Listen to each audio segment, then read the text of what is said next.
clots. And that sounds like a great idea, but believe me, at first it was incredibly scary, because not only did it bust up clots in your heart, but it busted up clots anywhere else. So if you had had a surgery within the last few weeks, it was totally contraindicated, because all those places where your body had clotted to stop bleeding from your surgery would now bust loose and bleed again. But as time has gone by, they've expanded the indications for TPA so that now it's really widely used. Tissue plasminogen activator.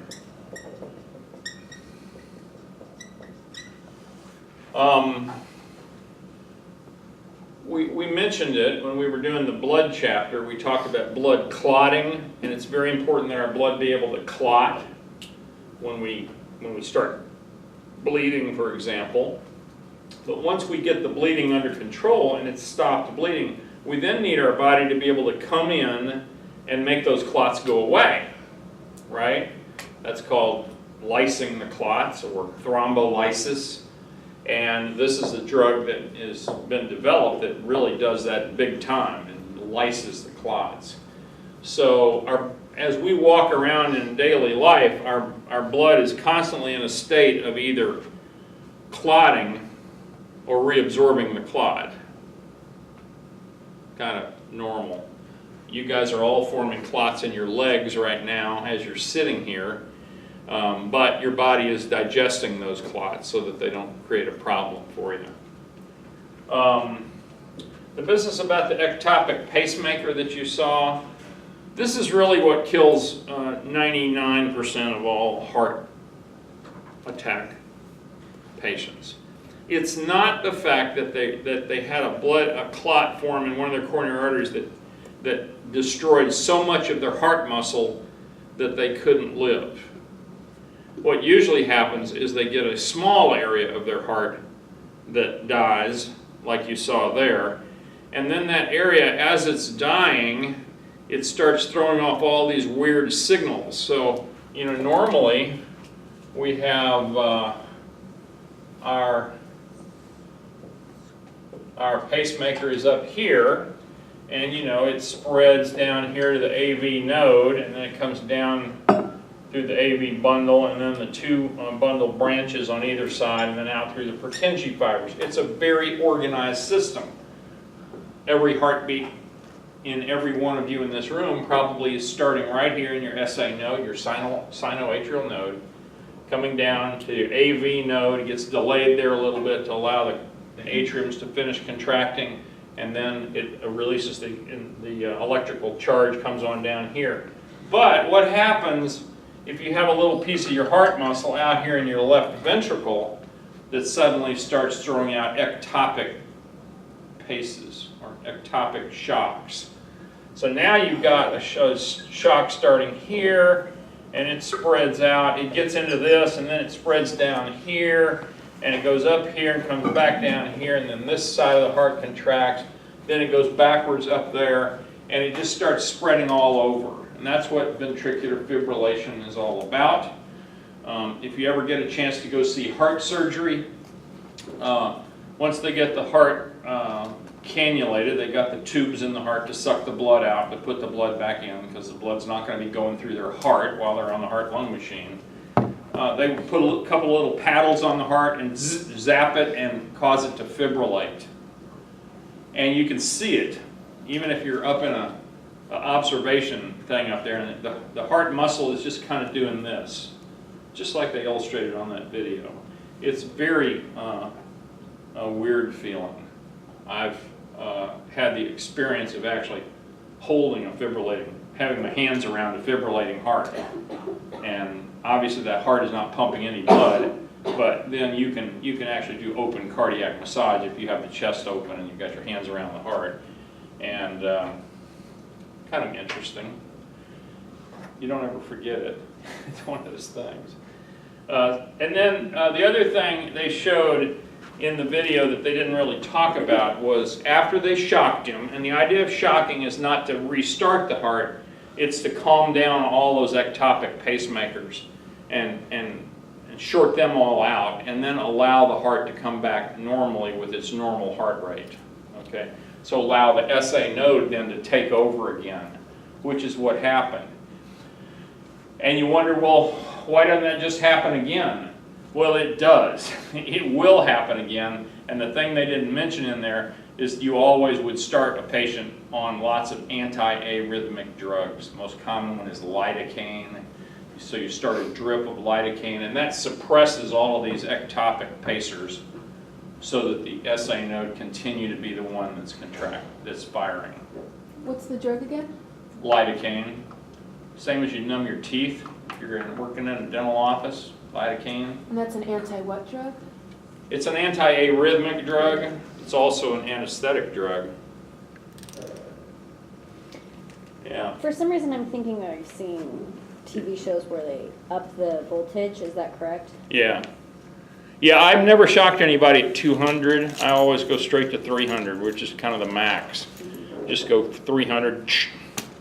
If that doesn't work, do 300 again. If that doesn't work, What would be the, call it, and everybody goes home. why wouldn't they always just do 300? Why would I don't they know. say that? This is England. Maybe that's the way they do it in England. You know. Maybe they're being gentle. They're being gentle. Yes. For some conditions, like people that are in atrial fib or some weird heart rate, you will usually start low, but it's not an emergency. You know. So when they go home, are they still on the lidocaine for the rest of their life? No, they'll be on a pill, some other drug. There's all kinds of anti-arrhythmic pills that you take every day. They said he'll also be on a blood thinner for the rest of his life. That blood thinner is probably going to be aspirin. Some people are kept on Coumadin, which is a real warfarin, which is rat poison, which makes your blood not clot. But most cardiac patients, if they don't have something implanted in them, they probably are just going to be on aspirin. But then most folks are recommended these days, I don't think there's anybody in here that's 45 or so years old, but at age 45, most medical professionals recommend that everybody take an aspirin a day, or a half an aspirin a day, a baby aspirin a day, which I do.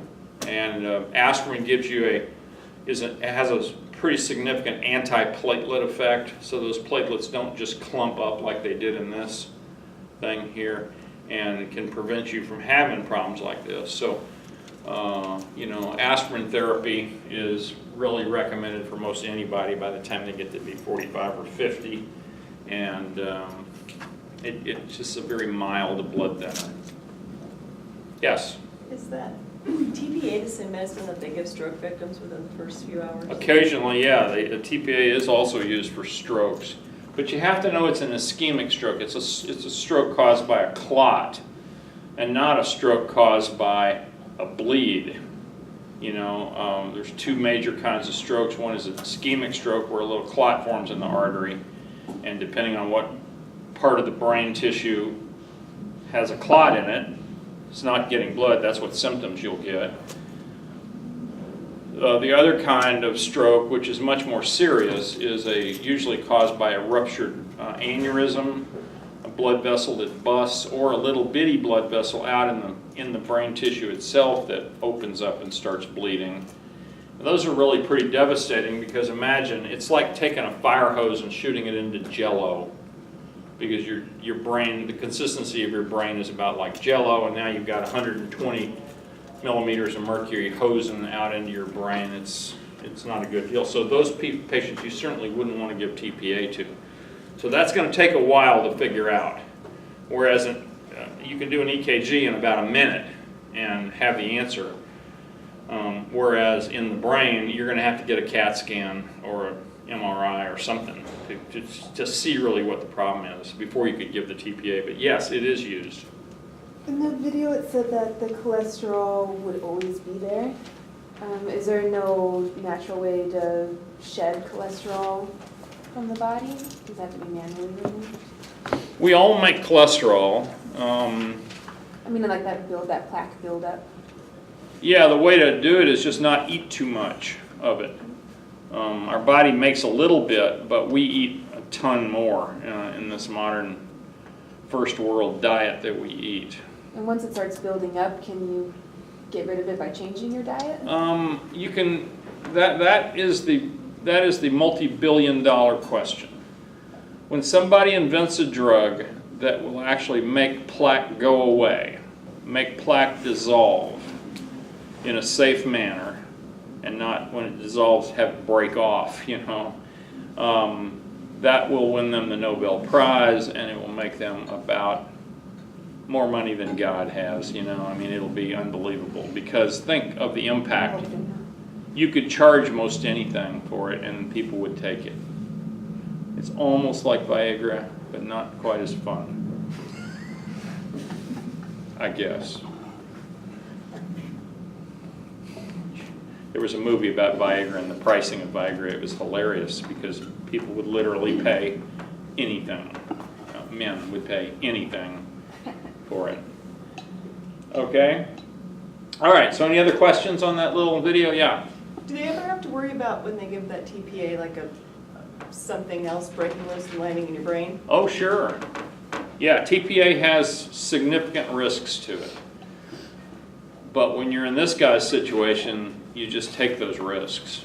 Yeah. Yeah, TPA, there's a protocol that you have to go, you have to ask a whole bunch of questions and check things, and then you can give it. But it's gotten to where now you can work your way through that list in about 2 minutes to make sure the patient doesn't have a contraindication to getting TPA. Okay? All right. Well, I was going to, we're actually going to end up with a day or so left over in this class. I have another little video that I will show you next week. It's about the common cold, because the last chapter that we study in this, in 232, is entitled, I think it's the lymphatic system and body resistance to disease. Talks about the different white cells and the T cells and all that jazz. And it talks about how do we fight off things like the common cold. And so that will we'll show that as well. I think it's a good video. It talks about all the cells and stuff, but it does it kind of like this. The password is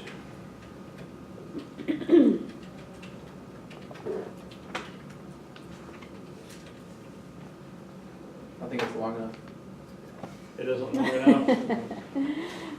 Yeah, it's a good one.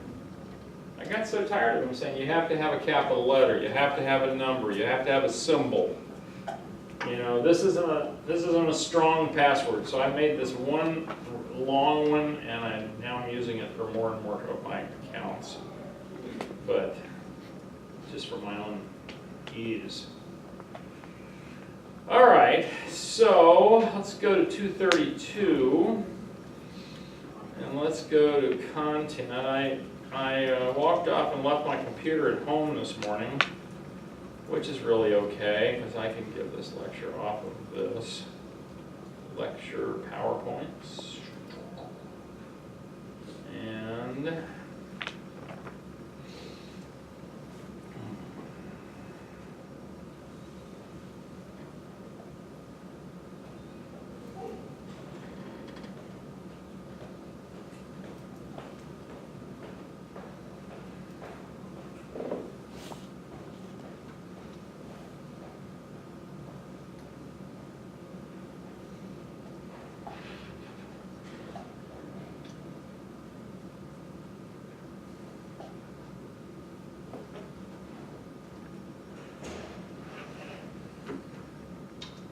okay, and we've done much of this chapter, if not, we're close to the end. talked about shock, right? We talked about long-term blood volume replacement and special areas. We talked about strokes a little bit. We talked about heart attacks. One thing that John in this movie had never had was angina. A lot of people, prior to having a heart attack, have episodes of chest pain. Angina is just a temporary, it's usually caused by spasm of the coronary arteries to some degree. It kind of spasms a little bit, doesn't let enough blood flow to a certain area. That area hurts, but then in a few minutes it dilates and gets more blood in there. And we talked about this. So let's start right here. I think we may be overlapping a few slides, but I know we'll get to the end here. So we're going to go from the current slide. And most of our blood, most of the time, is in our systemic circuit. In other words, most of it is not in the pulmonary circuit, going to the lungs. It's only got to go this far. The lungs are only this big. The rest of our body is pretty huge. There's big pipes that are long, like the aorta is, this long, and it's all full of blood. The veins coming from your legs and up your vena cava are very big, and they hold a lot of blood all the time as well. So, most of the blood, most of the time, is in our systemic circulation.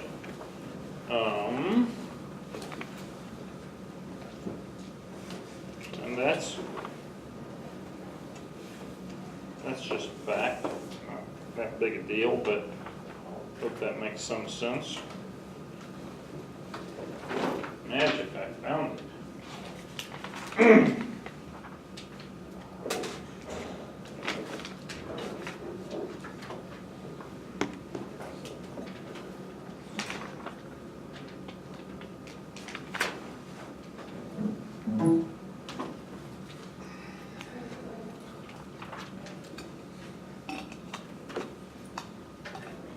That's working well.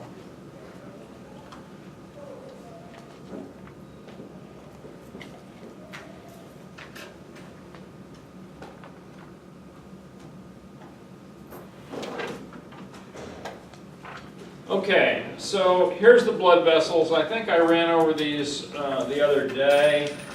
I gave you the list of the blood vessels I think are important, most of which we've already talked about. I think one of the big deals in blood vessel anatomy is realize that the same blood vessel may have 4 different names depending on what region of it you're in. So, for example, the left subclavian artery right here is called the left subclavian artery until it goes over the rib and comes out of the chest, and then it becomes called the axillary artery. And then you follow it down here until it gets alongside the bone here, the humerus bone, and we call it the brachial artery. It's named on this side. Then it comes down here to the elbow and it splits into 2 major branches. One is the ulnar on the little finger side, and one is the radial on the thumb side. There is a little palmar arch down here at the bottom, which is really important because if either one of these arteries is blocked off, you'll still have enough blood flow to your fingers. And I showed you that little Allen's test.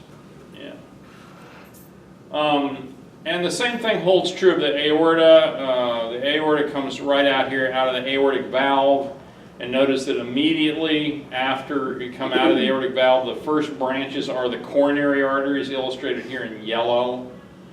That's the right coronary artery going this way. The left coronary artery is kind of tucked over this side a little bit more. And then you've got the innominate artery or the brachiocephalic. This first one going to the right side. I think it's brachiocephalic trunk, which is very short, and it's basically just a combination of the common carotid and the subclavian, the right subclavian. And then the next, there's three major branches across the top of the aorta. That's the first one. The second one is called the left common carotid. It's called the common carotid because it hasn't gotten up here to this major split where the carotid artery splits into the internal carotid, which goes straight to the brain, and the external carotid, which splits out here and goes to the face, as illustrated there.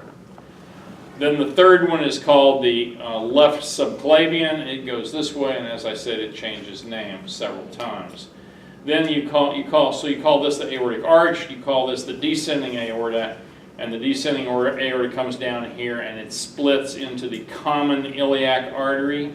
And the common iliac artery is pretty short; it's a couple inches long, and then it splits again into both the external iliac and the internal iliac. The internal iliac goes to the pelvic area, uterus and internal organs down in there. Probably not a uterus on that guy, but the internal organs. Once this external iliac comes under the inguinal ligament, which is illustrated right here, it changes name and is called the common femoral, femoral. And it divides very quickly into the superficial femoral artery, which is this one that goes straight on down here, and the deep or the profunda femoris femoral artery right here, and it supplies the muscles of the thigh. So there's the deep femoral right there that gives all these branches to the thigh. The superficial femoral is this one that goes on down. We'll see it on the next picture. You know, the other things I think are important is you definitely need to know the three unpaired arteries. There are three unpaired arteries in the abdomen. The first one is called the celiac trunk, and it goes to the stomach, it goes to the spleen, it goes to the liver, and so it gives off those different branches: the gastric branch to the stomach, the hepatic branch to the liver, the splenic branch to the spleen, and so forth. The second one is called the superior mesenteric. It goes to the mesentery, obviously, and goes to almost the whole small intestine. The inferior mesenteric is the third unpaired artery, and it just supplies this lower part of the descending colon and the upper part of the rectum. If you follow it on down, here's that superficial femoral or femoral artery coming down here. It's going to change names when it gets into this space right here called the popliteal space. You remember the area behind your knee? So it becomes called the popliteal artery, and then just below that it splits again, and it forms the posterior tibial and the anterior tibial. The anterior tibial comes on down here and forms the dorsalis pedis, which means on the dorsal surface of the foot, dorsalis pedis, and that's the anterior tibial is continuation of that. And then there's the posterior tibial, which is the one that runs right behind the, right here on the medial side. It's an easy pulse for you to feel. Probably the most common pulse I used to feel on the patients every day because I did a lot of vascular surgery, and you want to make sure that all the pipes were working and open, so when you walked up to the bed, I'd usually pull their covers off their feet and put my hand on them and feel that pulse to make sure everything was working okay and all the pipes were. What's that area called? Posterior tibial, right behind the back end of the tibia. It's on the medial side. The dorsalis pedis is quite variable. I think I mentioned that the other day. And if you go home tonight and feel for your own, you'll feel it running here across the top of your foot. In some patients it runs way over here, in other patients it runs way over there. But if you just feel around, you'll find it. In the hospital, most patients who are getting their pulses checked, some nurse or somebody will take a magic marker and put a little line right over the anterior tibial or the dorsalis pedis so the next person can find it really quickly and don't have to go feeling all around. Here's the vessels out in the arm. I think we've already talked about them. The one artery that I think you need to, because I've talked about it, I know several times in 232, and that is that artery that comes up off of this area right here, which isn't even shown in this picture, but it's the vertebral artery. Remember, the vertebral artery goes through those transverse foramens, going up the 7 cervical vertebrae. They have that extra hole out there to the side. Well, the vertebral artery is a branch of this thyrocervical trunk back here. No, it's not. It's right here. There it is, vertebral on this example. So there's the vertebral that goes up and goes to the back side of the brain. You should know that one. I mentioned this already, so I'm sure I've showed that slide. External carotid artery supplies all this blood up here to the face and so forth. The internal carotid is the deep one, and it goes straight up to the brain, dividing a few times up there to supply the anterior part of the brain, the anterior cerebral, the middle cerebral. The ophthalmic artery goes to the eyeball. Remember that from special senses. Here's that vertebral artery that I was just talking about that I thought used to come off this, but I guess it doesn't. It rises independently. Here's the vertebral artery. You see it comes up through those little holes in those vertebral bodies.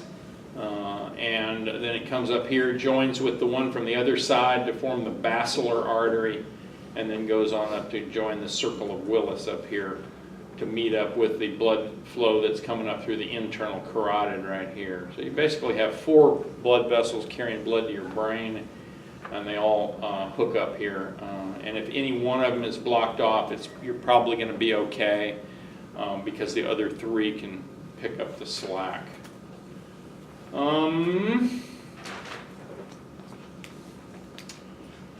Here's what the circle looks like up here. You see, here's the 2 vertebral arteries, one vertebral and the other vertebral come together to form the basilar or basilar artery, which then comes on up here and joins in with this circle, this connecting circle, which also receives input up through the internal carotids right there, and then sends blood out to the anterior part of the brain, the middle part of the brain, the posterior part of the brain. Also has branches back here that go to the cerebellum, anterior cerebellum, and the posterior cerebellum. Remember, this is the cerebellum right here. I think that's enough on that. I think we've pretty well talked about this. Obviously, the renal arteries are hugely important because they carry blood to our kidneys. And then the 3 unpaired arteries, the celiac trunk right there, the superior mesenteric right there, and the inferior mesenteric right here that just supplies the rectum basically, and the descending sigmoid colon. Okay. One thing, I think I've got that covered there. I think, and we've talked about this too, there are some changes in the veins. There's not very many. In 99% of all the vessels in your body, the artery and the vein carry the exact same name. So the vertebral artery has a vertebral vein, and the brachial artery has a brachial vein, and so forth. There's a few examples. I put them on the list for you. One is the jugular vein. We don't have a jugular artery. We have a carotid artery that carries blood up to the brain, and we have a jugular vein that brings blood back. So that's one difference. Your book talks about the cephalic vein, which is a vein that runs right along here, the basilic vein, which runs along here, and the median cubital vein, which is the one that you get blood drawn out of right here in the middle of your antecubital space. And I just don't think they're very important because they're so variable. Obviously, we don't have an aortic vein. We have a vena cava. The aorta carries blood down. The vena cava brings blood back up. Remember, you have both an inferior and a superior vena cava.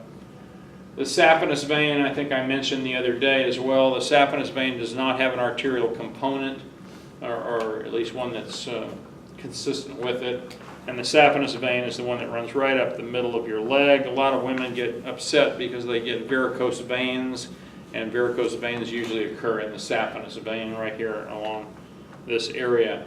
The important thing about the saphenous vein is it's the vein that if you ever need a heart bypass or any other kind of arterial bypass, they'll probably go down to your leg, take your saphenous vein out, and use that as the replacement. Azygous vein is kind of an interesting vein.